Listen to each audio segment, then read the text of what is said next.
Hello दोस्तों, welcome to my channel study material. और देखिए, आज की वीडियो में हम CGL exam 2024 tier 2 typing test को लेकर हम बात करने वाले हैं।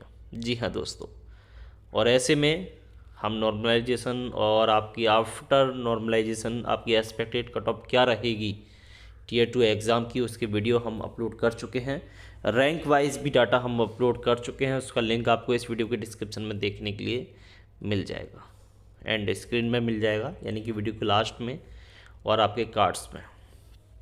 जो आपके वीडियो की राइट साइड टॉप पर आपको आई जो बटन आपको दिख रहा होगा स्मॉल आई का, वहाँ पर आप क्लिक करके वीडियोज़ का लिंक आपको वहाँ मिल सकता है। ओके, तो सबसे पहले हम टाइपिंग टेस्ट की अगर हम बात करें तो आपका 2000 डिस्क्रिप्शन यहाँ पर टाइपिंग में, ठीक है। 2000 आपको डिस्क्रिप्शन आपको करने पड़ते हैं टाइप, ठीक है। और ऐसे में एरर की संभावना देखी जाए तो एरर कितना रहता है और कितना नहीं। इसमें बहुत सारे कैंडिडेट जो आपके थ्योरेटिकल यानी कि बाकी की आपकी कंप्यूटर प्रोफिशिएंसी बाकी सब्जेक्ट में आपके पास होते हैं कि टाइपिंग में ज़्यादा एरर होने की वजह से बहुत से मोस्टली यहाँ पर बाहर हो जाते हैं। तो जो कैंडिडेट सारे मॉड्यूल में अच्छे से परफॉर्म करेगा वही आपका अच्छी पोस्ट पाएगा, ये तो सबको पता है, ठीक है। अगर आप थोड़ा ख़राब परफॉर्मेंस रहा तो उसी हिसाब से आपको पोस्ट भी मिल जाएगी, लेकिन सारे मॉड्यूल पास होना बहुत ज़रूरी है। ओके, मॉड्यूल 1 है, मॉड्यूल 2 है, मॉड्यूल 3 है। इसके बाद सारे मॉड्यूल 2 हम मॉड्यूल की हम बात कर चुके हैं। तीसरा मॉड्यूल है आपका टाइपिंग का। यहाँ पर एरर की अगर हम बात करें तो मेनली अगर हम एरर की बात करते हैं तो टाइपिंग टेस्ट की बात करें तो यहाँ पर यूआर कैटेगरी का एरर जो है आपका 20% अलाउ है सिर्फ, ठीक है। ओबीसी और ईडब्ल्यूएस इसका 25%, एससी एसटी ईटीसी इसका 30% एरर अलाउ है, ठीक है। अब ऐसे में 2000 का आप लगा सकते हैं, 20% कितना हुआ, ये आपका हुआ 1800, ये 1500 और ये कितना हुआ 1400, ठीक है। इतना एरर यहाँ पर अलाउ है।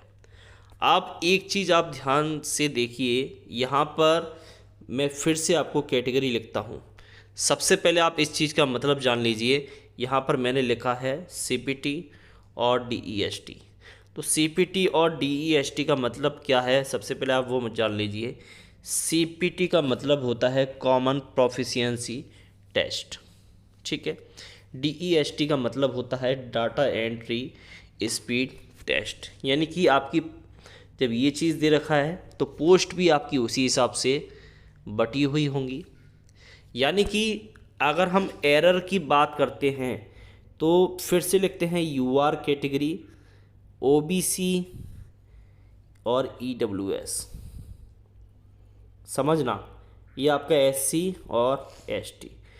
इसमें अगर हम परसेंटेज की अगर हम बात करते हैं तो मिनिमम इसका 20% एरर, इसका 25% एरर, इसका आपका 30% एरर।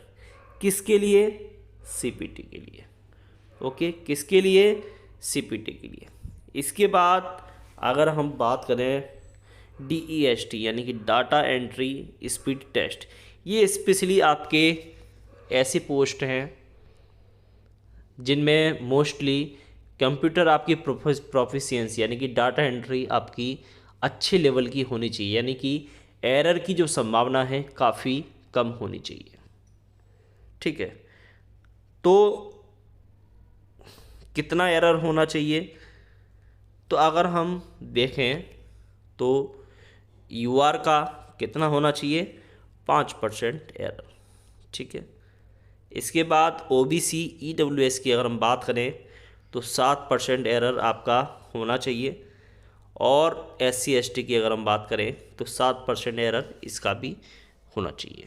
अगर आपको डीईएसटी की पोस्ट आपको चाहिए, यानी कि डाटा एंट्री स्पीड टेस्ट के अंतर्गत आपकी पोस्ट होती है, और सीपीटी के अंदर भी होते हैं। सीपीटी में आपसे मांगा जाता है सिर्फ और सिर्फ कि हाँ आप पर टाइपिंग आती है, बहुत है।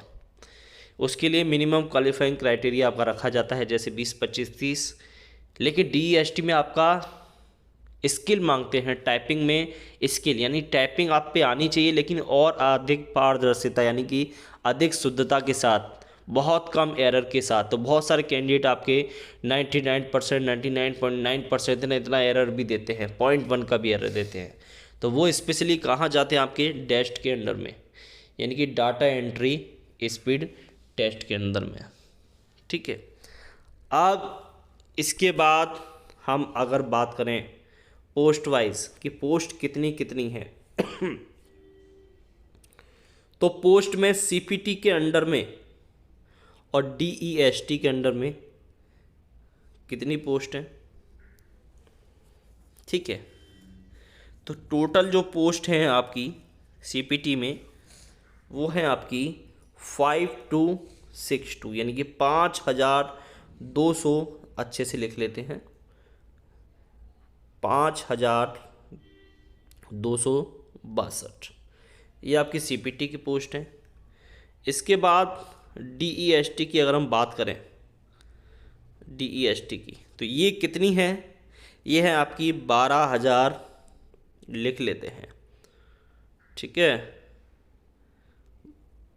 12,974 ये पोस्ट है आपकी डाटा एंट्री स्पीड टेस्ट की, जिसके लिए आपकी स्किल मांगी गई है, एरर भी आपका बहुत कम मांगा गया है। तो ऐसे में आपको खास करके देखना है कि आपका एरर कितना गया। ये तो अब कोई नहीं जान पाता है, हालांकि 95%, 6% हम अपना एवरेज लगा लेते हैं कि हाँ हमारा इतना गया होगा एरर, लेकिन फिर भी जो माइनर से माइनर जो मिस्टेक होती हैं, मेजर नहीं, माइनर छोटी छोटी मिस्टेक होती हैं, वो हम कैलकुलेट नहीं कर पाते एग्ज़ाम में। तो वो चीज़ें बाद में रिवील होती हैं जब आपका कट ऑफ आती है। तो जो कट ऑफ हमने बताई थी अभी, जो आपकी UR की आपकी कितनी थी? 5% थी UR, 5%। OBC EWS आपकी कितनी थी? 7%। SC ST आपकी कितनी थी? 7%। ये जो कट ऑफ है ये आपकी 2023 की कट ऑफ है। ओके, तो ये चीज़ है। ठीक है, तो इस चीज़ का आप खास करके ध्यान ज़रूर रखें दोस्तों। ठीक है, बाकी का कोई भी डाउट रहा हो तो आप कमेंट करके ज़रूर पूछें। वीडियो कैसी लगी ये भी आप हमें ज़रूर बताएं। तो आज की वीडियो में बस इतना ही, धन्यवाद।